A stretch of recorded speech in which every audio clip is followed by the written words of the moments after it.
Ny amadiamo raha ny teto Madagasikara dia efa 5 taona zao niorenana. Tamin'ny taona 1983 ny Amadia no niorina voalohany, mankalaza ny 5 taona izy izao. Maninona moa isika no miady amin'ny diabeta? Ary nambarako taminareo teo hoe tia hitantsika teo misy hoe Act on Diabetes Now.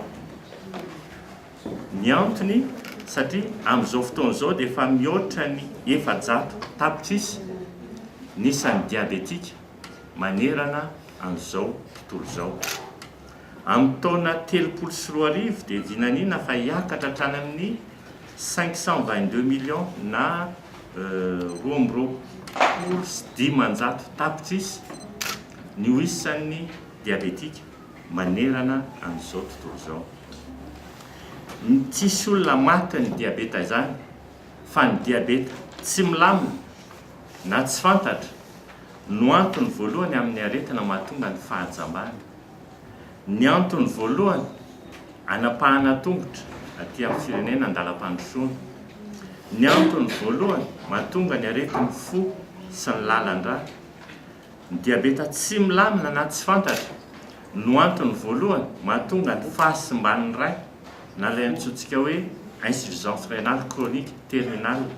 Vao tsy ela kotsika zao dia nafantatra olona nalaza hoe nalefa niainy satria vokatr'ilay diabeta dia potika ny rayany dia tsy maintsy ny soloana. Dia fantatritsika fa nandritra ny 20 taona ela vao tonga tamin'ny tanjona vita ny fadidia.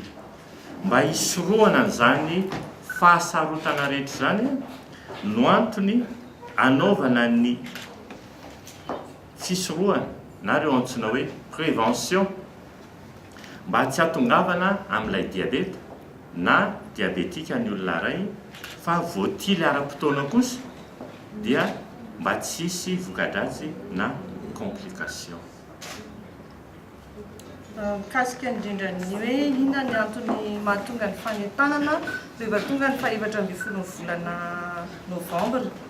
Ny slogan zany na ny lohahevitra raisina mandritra nyty 20 sy 20 dia hoe la famille le diabète. Raha dikatsika amin'ny teny gasy malalaka izy dia hoe ny anjara brika, ny anjaranjaikitry ny fianakaviana manoloana ny diabeta. Dia inona moa zany ny antony mahatonga an'izay dia araka ny efa voalazan'ny docteur teo fa 240 millions ny olona voan'ny diabeta ao anatin'ilay firenena 70 mpikambana ao amin'ny Fédération Internationale du Diabète. Ary misy raha mahita olona diabetika iray isika dia mbola misy olona ray tsy hita na tsy diagnostike. Ankoatr'izay ilay fampitehana matetika ny atongavan'ny olona eo amintsika eo 20 isan-jato ny tapam-pahafatesan'ny olon-dehibe aloha loatra dia vokatry ny fomba fiaina izay netomboka nandritra ny fahatanorano. Ary 20 isan-jato ny diabeta type 2 na sokajy faharoa no azo sorohana amin'ny fanarahana fomba fiaina ara-pahasalamana dia mbola tanora zany ilay ankizy io. Dia inona no andraikitry ny fianakaviana azy? Ny andraikitry ny fianakaviana zany dia voalohany indrindra dia hoe mila fitiliana mialoha ny diabeta. Ny fahatarany fitiliana ny diabeta dia miteraka fampitehana aingana be indrindra amin'ny diabeta type 1 na ireo ilay maina mihitsy sarakaty zany. Ny tsy fisian'ny tranga mialoha koa rehefa tsy mihoatra ny 2 grama isaky ny litatra na 11 millimol par litre ny fatra ny siramamy anatin'ny rana glycémie dia tsy misy tranga miseho avy ety ivelany dia tsy manaitra ny olona tsirairay ihany koa. Anjara andraikitra ny fianakaviana koa fisorohana ny trangan'ny diabeta type 2 na diabeta sokajy faharoa.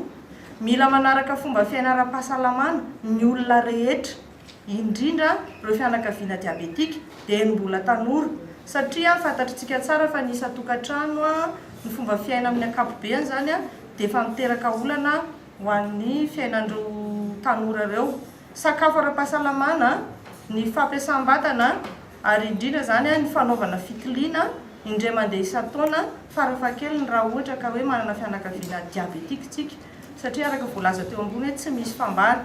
Dia ny anjara andraikitra fahatelo dia ny fandraisan-tanana ny fandaminana ny diabeta.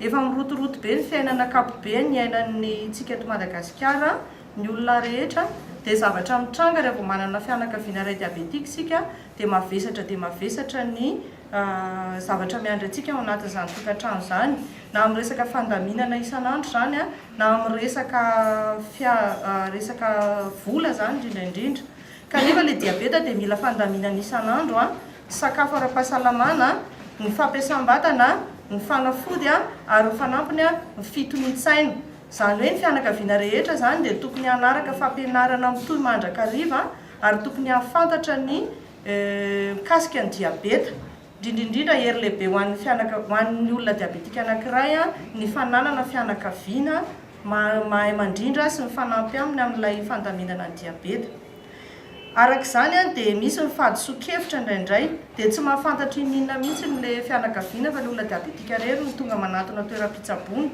dia rehefa mitranga ny ataontsika hoe hypoglycémie ny diabeta mirongatra ny fahalalana ireo karazam-panafody ampiasaina sy ny karazany antony ampiasana azy dia lasa miteraka fikorotanana betsaka indrindra ny fiainan'ilay olona diabetika satria ohatra hoe mety misy fianakaviana anankiray ao anatin'ny tokantrano milaza fa sitrana ny diabeta dia terena fotsiny ilay olona diabetika hoe sitrany hoe fa lainga izany andao entina sitranina ry dia rehefa tonga ny ao aoriana zany tsy maintsy manaraka ilay olona diabetika satria izy efa marefo ara-tsaina marefo izy ara-bola marefo izy amin'ny ara-moraly rehetra dia manaraka izay hevitry ny ao atapaky ny fianakaviana dia lasa simba be efa tapahana ny tongotra na jamba na sanatria efa tonga amin'ny stadiny complication maro isan-karazany izay vao tonga manantona ny toeram-pitsaboana manaiky ilay fianakaviana dia fanatonana toeram-pitsaboana ihany koa zany a raha misy ny olana sitranga tsy voafehy indrindraindrindra